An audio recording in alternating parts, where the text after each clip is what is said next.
Hey ladies, does your kid make your elf on the shelf want to go back to the North Pole and not come back? How do you make your kid act like a decent human being over the holidays instead of bitching and whining about every gift they get that they didn't ask Santa for? Or them being like such greedy guts that they want.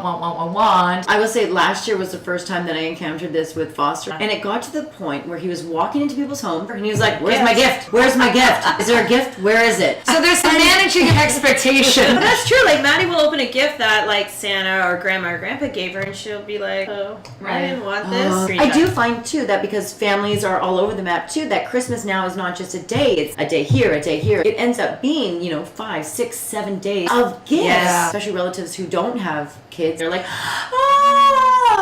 And they always give those noisy presents. Like remember that popcorn? Like had one of those from an aunt with no kids. or an instrument like a little toy like banjo. I think a big part of this is having conversations with the kids beforehand, managing expectations. Okay, what are the things that you have on your list? Now, is that reasonable? My kids know that parents approve the Santa list. Santa will not bring something that parents don't approve. Right. So if my kids put on, say, a high-tech thing that I don't want them to have, I'll be like, that's not something I will approve because that's too much. Yeah. They also understand that different kids will get different items because maybe their parents did approve it. I don't approve live animals. I will tell you, I did this with my child who's on autism spectrum, and I think it's a really good thing to do with any child. We practiced. So we wrapped things up, and we would have him unwrap it.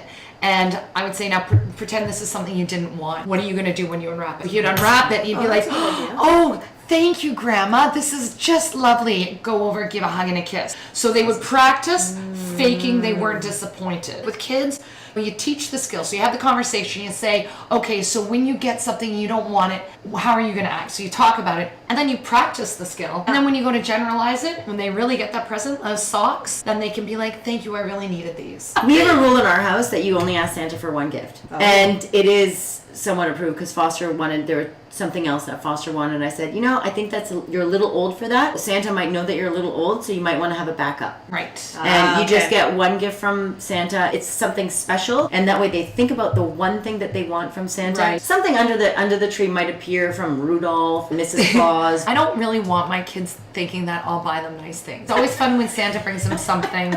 My kids believe in Santa for so long because they think I'm too mean and cheap to get them the good stuff. I have a feeling that their letters to Santa are "Save us." Child services. Anyway, guys, how do you deal with Santa in your home? How do you train your kids to be grateful over the holiday season, which is supposed to be a time of giving and cheer and love and world peace? Send us your tips. I want to hear how you guys do it. Help out all the other moms and dads out there who are struggling with these bratty little children. Grinches. Roar! Subscribe and join us next week when we have another hot topic for you on Unsolicited Moms. Joyeux Noël. Joyeux Noël! Happy holidays!